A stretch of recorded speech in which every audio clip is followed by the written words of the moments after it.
Hello student, after completing the first law and second law, today we are going to see the Newton's third law of motion. Now, before starting the third law of motion, we are going to see an activity which will explain us what is the Newton's third law of motion.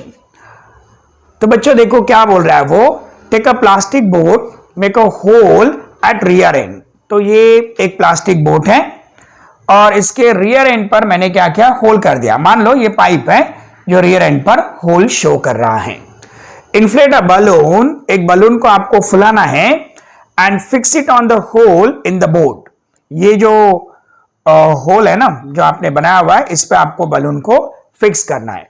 Release the boat in the water, और boat को water में release कर देना है. What happened to the boat as the air in the balloon escapes slowly and why?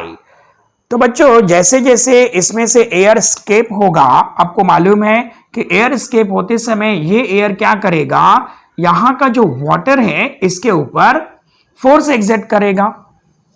अब अगर ये force exert कर रहा है तो फिर वाटर भी क्या करेगा, एयर पर फोर्स एक्सर्ट करेगा और वो फोर्स इनडायरेक्टली किस पे लगेगा, बोट पे लगेगा और बोट क्या होगी, आगे बढ़ेगी. तो ये बात क्या बता रही है कि जब एयर ने वाटर पे फोर्स एक्सर्ट किया तो वाटर ने भी एयर पे क्या क्या फोर्स एक्सर्ट किया और वो फोर्स इनडायरेक्टली किस पे लगा, बोट पे लगा और बोट आगे बढ़ गई. तो यहां पे देखो इस आंसर को आप किस पे से बता सकते हो, as the air in the balloon escape slowly, the escaping air exert force on the water and in turn water exert force on the boat and the boat moves forward. मतलब boat पे जो water का force लगेगा वो किसके through लगेगा, air के through लगेगा और बोट क्या होगा, आगे बढ़ जाएगी.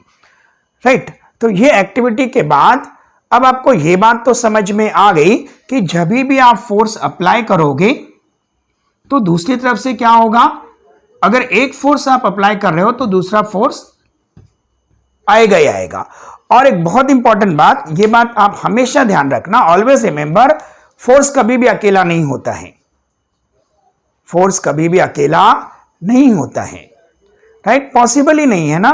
अगर मान लो आप फोर्स लगा रहे हो तो अगर मान लो मैंने यहां से ऐसे फोर्स लगाया तो एयर मुझ पे फोर्स लगा रहा है, आपको महसूस नहीं हो रहा है मगर वो फोर्स है. तो ये बात आप हमेशा याद रखना कि कभी भी फोर्स अकेला नहीं होगा. सिंपल सी बात है ना. आप देखो ना, अगर मान लो मैंने इस बोर्ड पर फोर्स लगाया तो अब बोर्ड से भी मुझ पर क्या लगा, फोर्स लगा. तो फोर्स कभी भी अकेला नहीं होता है. फोर्स अकेला नहीं होता है. और साथ में बच्चों ये बात आप हमेशा याद रखो, अगर एक एक्शन फोर्स है तो उसके साथ में रिएक्शन फोर्स आएगा ही आएगा. ओके. आप कहीं भी ऐसा भूल ही नहीं सकते हो कि फोर्स अकेला था, क्योंकि फोर्स तभी महसूस होगा जब दूसरा ऑब्जेक्ट पहले वाले ऑब्जेक्ट पे फोर्स लगाएगा और पहला ऑब्जेक्ट दूसरे ऑब्जेक्ट पे फोर्स लगाएगा. सिंपल से एक एग्जांपल देता हूं. आप मैग्नेट के बारे में तो जानते ही हो. मैग्नेट का ये नॉर्थ पोल और ये साउथ पोल. अब अगर मान लो ये ऐसे ही रखा हुआ है तो क्या आपको कोई फोर्स एक्सपीरियंस होगा? फोर्स एक्सपीरियंस करने के लिए आपको क्या करना पड़ेगा, इसके पास में एक और मैग्नेट लाना पड़ेगा. अगर ये साउथ पोल और ये नॉर्थ पोल है तो फिर क्या होगा, ये मैग्नेट इसके ऊपर फोर्स एक्सर्ट करेगा और ये भी इसके ऊपर क्या करेगा, रिएक्शन फोर्स एक्सर्ट करेगा और ये एक दूसरे से दूर जाएंगे. यानी यहां भी फोर्सेस हमेशा किस में है, पेयर्स में है ना. तो फोर्सेस कभी भी अकेले नहीं हो सकते. ओके. तो एक्शन फोर्स अकेला एग्जिस्ट होना पॉसिबल नहीं है. वो हमेशा किस फॉर्म में रहेगा, पेयर्स के फॉर्म में रहेंगे और वो दोनों एक ही साथ एक्ट होते हैं. They act simultaneously. और एक्चुअली क्या होता है ना, फोर्स जो है ये दो ऑब्जेक्ट के बीच का रेसिप्रोकल रिएक्शन है. रेसिप्रोकल रिएक्शन का मतलब क्या है, एक ऑब्जेक्ट दूसरे ऑब्जेक्ट पर जब एक्ट हो रहा है तो दूसरा ऑब्जेक्ट भी पहले पर क्या होगा, एक्ट होगा. उसको हम कहते हैं रेसिप्रोकल रिएक्शन. ठीक है, तो अब ये सब बातें यहां पे हमने कंक्लूड की हुई हैं। देखो क्या कर रहा है, ये बहुत ही इंपॉर्टेंट पॉइंट है और इसी को पढ़ते पढ़ते हम लोग एंड में कंक्लूजन में लेके आ जाएंगे न्यूटन के थर्ड लॉ को। In nature force can not act alone. ठीक है, ये बात आपको याद रखनी है। कोई प्रूव करके दिखा दे कि फोर्स अकेला है तो फिर हम ये बात को नहीं मानेंगे, लेकिन ऐसा नहीं होता है। Force is a reciprocal action between two object, दो ऑब्जेक्ट के बीच का ये क्या है, रेसिप्रोकल एक्शन है, एक दूसरे पर होने वाला action. Forces are always applied in pairs, forces हमेशा किस में रहेंगे, पेयर्स में ही रहेंगे। When one object applies force on another object, the latter object also simultaneously applies force on the former object. The forces between two objects are always equal and opposite.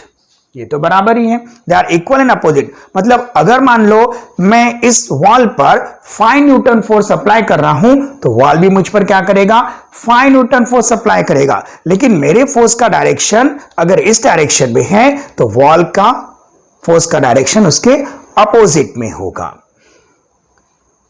Next, the force applied by the first object is called action force, while the force applied by the second object on the first is called as a reaction force.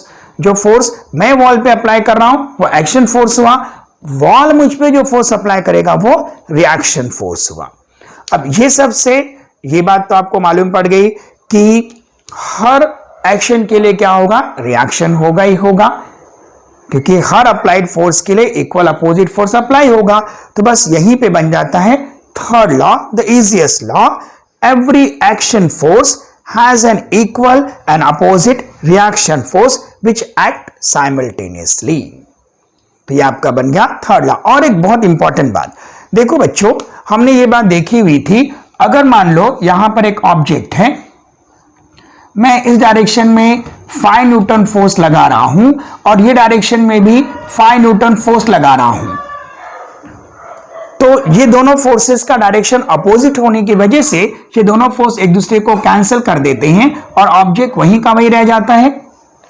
तो यहां पे ऐसा क्यों नहीं होता, तो बच्चों यहां पे ऐसा क्यों नहीं होता, क्योंकि इसमें क्या होता है, देखो अब एक और एग्जांपल देता हूं। मान लो आप नाव में हो, राइट, आप नाव से या समझो नाव में, और यहां से ये किनारा है, आपको नाव को आगे ढकेलना है, तो आप क्या करोगे, एक लकड़ी से किनारे पर फोर्स अप्लाई करोगे।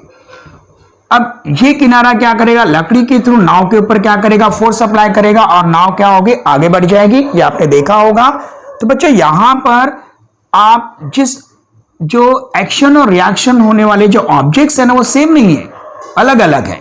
जैसे मैंने दीवार पे फोर्स लगाया तो दीवार ने मेरे हाथ पे फोर्स लगाया, तो एक्शन फोर्स किस पे लगा, दीवार पे, रिएक्शन फोर्स किस पे लगा, हाथ पे। तो दोनों ऑब्जेक्ट एक्शन और रिएक्शन एक ही ऑब्जेक्ट पे नहीं लग रहे हैं, दो अलग अलग ऑब्जेक्ट पे लग रहे हैं, इसलिए एक दूसरे को कैंसिल नहीं करते। और यहां पर वो कहां लग रहे थे, एक ही ऑब्जेक्ट पे लग रहे थे, इसलिए एक दूसरे को क्या कर रहे थे, कैंसिल कर रहे थे, ऑब्जेक्ट वहीं पे रह जा रहा था। आप कोई भी एग्जांपल देख लो, इवन आप चलते वक्त भी न्यूटन के थर्ड लॉ ऑफ मोशन का यूज करते हो। See what happens when you are walking, actually you are applying a force on the surface of the earth. At the same time, equal and opposite force is applied by the earth surface on your feet and you move. So there are two objects now. One object is your leg which is applying the force on the earth surface, and earth surface is also applying the force on your leg. Since the action and reaction forces are acting on the two different objects, they do not cancel each other. So I think you understood this. In the next part, we are going to see some of the questions. Okay, bachcho, after understanding the Newton's third law of motion, let's see some questions. The question is related to the bat and ball. So this is the bat, and see what is the question we are going to see it. While hitting a ball with a bat, speed of the bat decreases. जब आप cricket खेलते हो तो आप समझो सामने से कोई आपको बॉल फेंक रहा है, राइट, तो इस वजह से आप बॉल को देख करके बॉल को मारते हो, राइट। जैसे ही बैट से आप बॉल को मारते हो, स्टार्टिंग में आपने देखा आपके बैट का स्पीड बहुत ज्यादा रहता है, लेकिन जैसे ही बॉल बैट को हिट करता है स्पीड कम हो जाता है बैट का। देखो क्या होता है, बॉल वहां से आ रहा है, आपके बैट से टकराया, बैट से टकराते ही बॉल का जो बैट से टकराना था ये एक्शन फोर्स था, और बैट ने जो उसके ऊपर फोर्स लगाया रिएक्शन फोर्स था, राइट। तो एक्शन फोर्स और रिएक्शन फोर्स अपोजिट डायरेक्शन में होते हैं। बॉल इस तरफ आ रहा था और बैट अपोजिट डायरेक्शन में जा रहा था, दोनों का डायरेक्शन अपोजिट था। तो जैसे ही बॉल हिट हुआ, हिट होते ही क्या हुआ, उसने बैट पे क्या किया, फोर्स अप्लाई किया, और इस वजह से बैट का स्पीड क्या हो गया, कम हो गया। तो let's see this answer. Okay, while hitting a ball with bat, speed of the bat decreases according to Newton's third law of motion। ये पॉइंट मैंने पहले क्यों लिखा, क्योंकि आप हमेशा याद रखने का, जब भी आप न्यूटन्स लॉ से रिलेटेड क्वेश्चन के आंसर लिखोगे तो वो क्वेश्चन जो है कौन से लॉ से रिलेटेड है, that point should be the first, law वाला पॉइंट फर्स्ट आएगा। तो according to Newton's third law of motion, every action has an equal and opposite reaction force. Thus, when a ball hit the bat, it applies force on a bat, and that force is in the opposite direction of the motion of bat, due to which the speed of bat decreases and force applied by bat increases the speed of the ball. Okay, after that bat and ball question, let's see the next question. Mechanism of firing of rocket.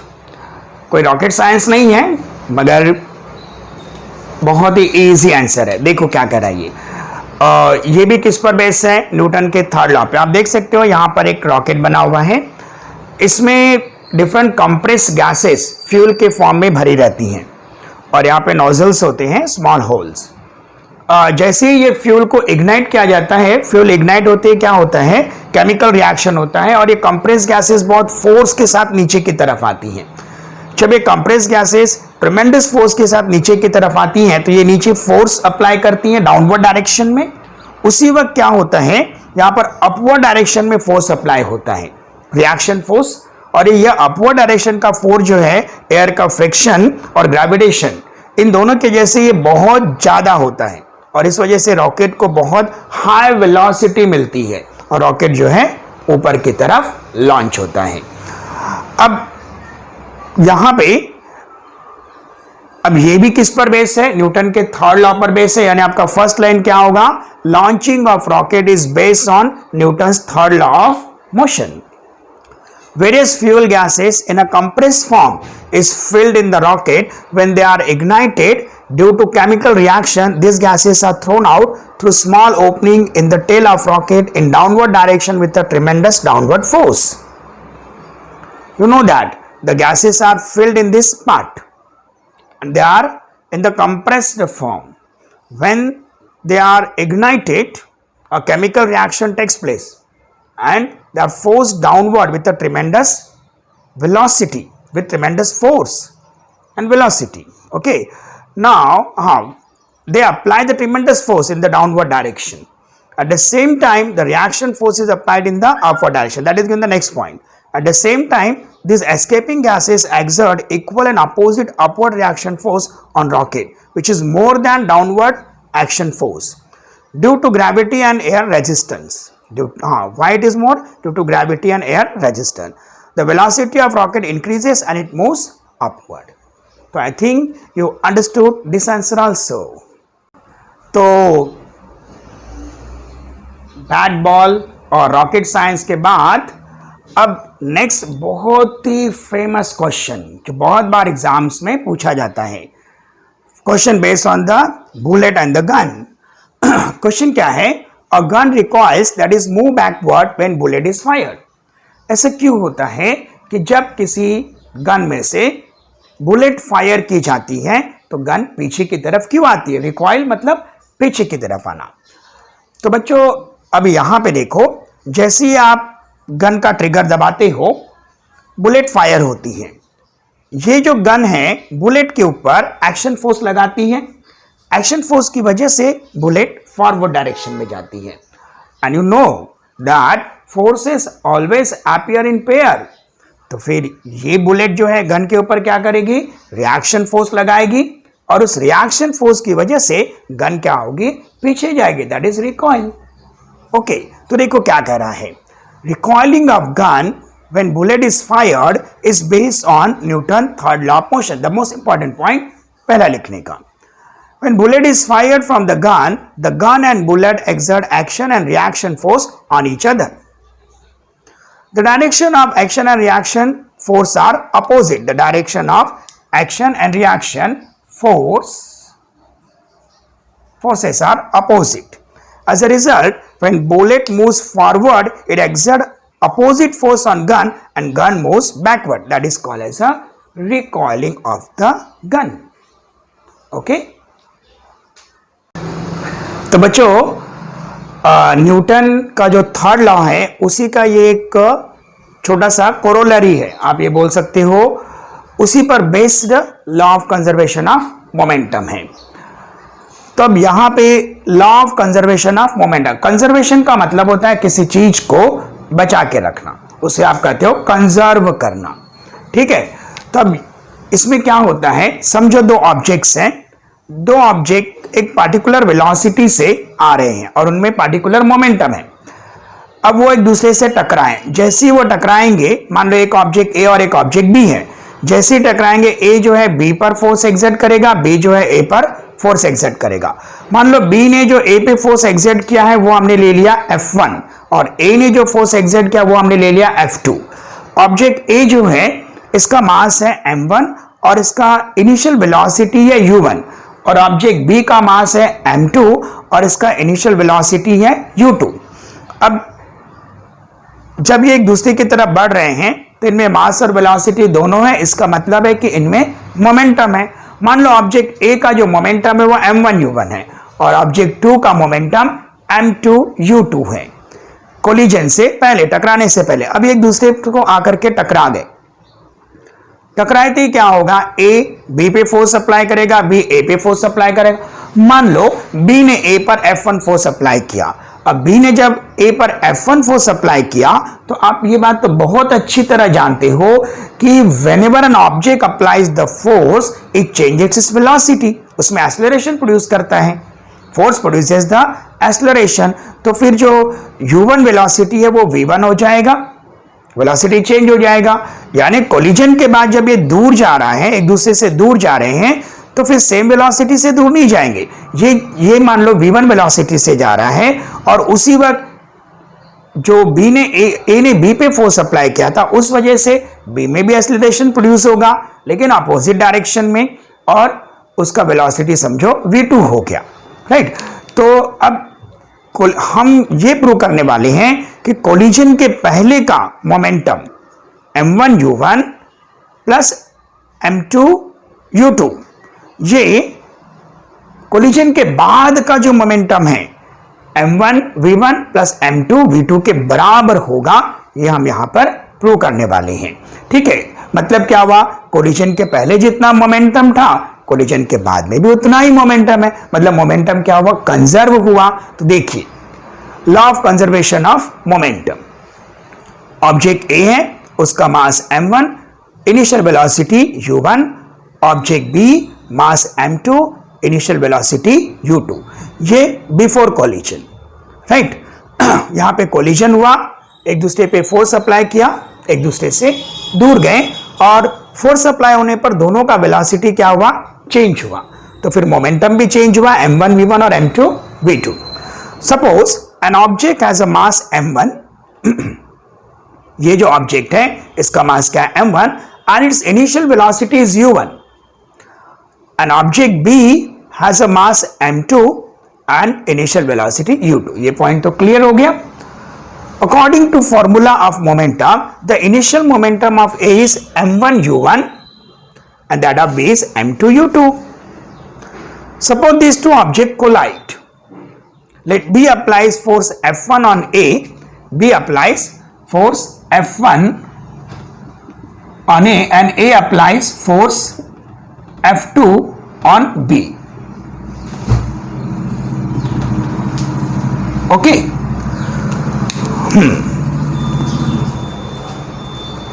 B applies force F1 on A and this force will cause acceleration in A. अब B ने जो A पर force apply किया उस वजह से A में क्या प्रोड्यूस हुआ, एक्सेलरेशन प्रोड्यूस हुआ and its velocity become V1. Momentum of A after collision M1 V1, क्योंकि A जब इस तरफ मूव हो रहा है तो उसका वेलोसिटी चेंज हो गया तो मोमेंटम चेंज हो गया, वो क्या हो गया M1 V1. According to Newton's third law of motion A also exert equal and opposite force on B. अब B ने A पे फोर्स अप्लाई किया तो A भी क्या करेगा, B पर फोर्स अप्लाई करेगा. Let this force be F2 and it causes acceleration in B. Okay, due to force, the velocity of the object B become V2. Therefore, अगर उसका वेलोसिटी V2 हो गया है तो momentum of B after collision क्या हो जाएगा, M2 V2 हो जाएगा. और आपको मालूम है कि B जो है A पर फोर्स F2 अप्लाई कर रहा है तो A जो है B पर F1 फोर्स अप्लाई कर रहा है. तो ये फोर्सेस अपोजिट डायरेक्शन में करके अपोजिट डायरेक्शन बताने के लिए हमने इस फोर्स को क्या ले लिया, माइनस ले लिया. अगर F2 प्लस है तो F1 को हमने क्या ले लिया, माइनस ले लिया. और आपको फॉर्मूला तो मालूम ही है, F इज इक्वल टू क्या होता है, ma होता है, राइट. अब बच्चों F is equal to ma हो गया और A इज इक्वल टू क्या होता है, V minus you upon T होता है. तो F इज इक्वल टू क्या हो गया, M V minus you upon T. तो इसके बेसिस पर यहां पे हाँ F2 के लिए मैंने क्या लिख दिया, MA के हिसाब से M2 A2 और F1 के लिए क्या लिख दिया, M1 A1 और माइनस साइन. M2 A2 का वैल्यू क्या होगा, final velocity minus initial velocity. जैसे V माइनस यू है तो यहां पर A2 है ना तो V2 minus U2 upon T हो गया. M1 वैसे ही रहा और A1 के लिए क्या हो जाएगा, V1 minus U1 upon T. T और टी क्या हो गया, कैंसल हो गया. अब M2 अंदर जाएगा तो M2 V2 minus M2 U2 और ये माइनस अंदर गया तो minus M1 V1 plus M1 U1, क्योंकि माइनस इंटू माइनस प्लस हो गया. अब बच्चों सिंपल है, खाली आप इसको इस तरफ लेके आ जाओ तो M2 V2 प्लस क्या हो गया, M1 V1 is equal to क्या हो गया, M1 U1 plus M2 U2. मतलब magnitude of total final momentum, ये फाइनल मोमेंटम है ना, ये इनिशियल मोमेंटम था और ये क्या है, फाइनल मोमेंटम है. टकराने के बाद वाला मोमेंटम फाइनल मोमेंटम, टकराने के पहले वाला इनिशियल मोमेंटम. तो आप क्लियरली देख सकते हो ना, M2 V2 plus M1 V1 is equal to M1 U1 plus M2 U2. मतलब magnitude of total final momentum is equal to magnitude of total initial momentum. मतलब मोमेंटम इज कंजर्व. जब when two object collide, right, तो collision के पहले उनमें जो momentum होता है, कोलिजन के बाद भी मोमेंटम, टकराने के बाद जो मोमेंटम रहता है वो क्या रहेगा, सेम रहेगा. That's why it is called as a law of conservation of momentum. Okay, thus we can say that when there is no external force acting on the body, colliding body, then the momentum before collision is equal to the momentum after collision. You know that this momentum get redistributed. So हम ऐसा बोल सकते हैं कि when no external force act on two interacting object, the total momentum remain constant, it does not change. यानी law of conservation of momentum को आप इस स्टेटमेंट के फॉर्म में बता सकते हो. या फिर आप ये भी बात जानते हो कि जो टोटल मोमेंटम है वो क्या हो जाता है, डिस्ट्रीब्यूट हो जाता है जब एक्सटर्नल फोर्स नहीं एक्ट हो रहा हो. ये याद रखना है, राइट. उसके ऊपर कोई भी एक्सटर्नल फोर्स नहीं होना चाहिए. अगर उसके ऊपर एक्सटर्नल फोर्स होगा तो फिर बच्चों एक का मोमेंटम ज्यादा हो सकता है, एक का कम हो सकता है. यानी law of conservation of momentum उस समय एक्ट नहीं होगा. तो law of conservation of momentum के एक्ट होने के लिए नेसेसरी है कि उसके ऊपर कोई भी एक्सटर्नल फोर्स एक्ट ना हो. और एक इंपॉर्टेंट बात, इसमें क्या होता है, मोमेंटम किस वे से कंजर्व होता है. मान लो अगर दो ऑब्जेक्ट टकरा रहे हैं ना, टकराने के बाद हो सकता है कि पहले एक का मोमेंटम ज्यादा हो, दूसरे का मोमेंटम कम हो. टकराने के बाद जब एक दूसरे से दूर जाते हैं तो फिर कम वाले का मोमेंटम ज्यादा हो सकता है, ज्यादा वाले का मोमेंटम कम हो जाएगा. यानी मोमेंटम क्या होगा, इक्वली डिस्ट्रीब्यूट हो जाएगा, राइट. कब, when no external force act on it. इसी बात को this can be said like this: when two objects collide, the total momentum before collision is equal to the total momentum after collision. Now this we are going to see with help of with the example of gun and bullet once again. Right, we are going to find out the recoil velocity of the gun. So dear student, this bullet and gun example once again explain us how the total momentum is conserved. Now suppose there is a bullet of mass m1 and the gun which has the mass m2. When a bullet of mass m1 is fired from a gun of mass m2, velocity of bullet after firing is v1. This forward moving bullet applies force on a gun and the velocity of gun become v2. Gun moves backward. This backward motion of gun is called its recoil. This recoil velocity is v2, right? Before firing, the bullet and the gun both are at rest. Therefore, initial momentum of both is 0. So m1 v1 plus m2 v2 is equal to m1 u1 plus m2 u2. This is the law of conservation of momentum. But as we know that the gun and the bullet are initially at rest, so their total momentum will be 0. So m2 u1 m1 u1 plus m2 u2 is equal to 0. So by putting these values here, you will get m1 v1 plus m2 v2 is equal to 0. I'll transfer this on the side, m2 v2 minus m1 v1. So v2 will become minus m1 v1 upon m2. What is this? This v2 is the recoil velocity. So this formula will be used to find out the recoil velocity of a gun whenever a sum is asked to you. So remember this formula. Now dear student, as you know that the mass of the bullet is very low and the mass of the gun is very high. Bullet moves with a very high velocity, right? And a gun being a heavier, it moves with a low velocity. Recoil velocity will be less, but the total momentum will remain constant. You know why? Less mass, high velocity; more mass, low velocity, but the product will be same. So this proves the law of conservation of momentum, and you will see the formula how to find out the recoil velocity of the gun. And dear student, with this we come to end of our chapter. Now numericals are there. Once you understand all the concept, the numericals will be very easy for you. But I want that see these videos again and again. Next time we are going to solve the numericals of this chapter. And I hope you enjoyed the chapter.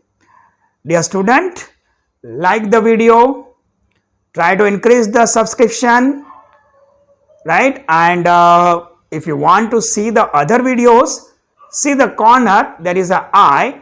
If you press the I, you will get all the videos related to this lesson. I tried to make it as interesting as hope, not sure you liked it. Thank you, student.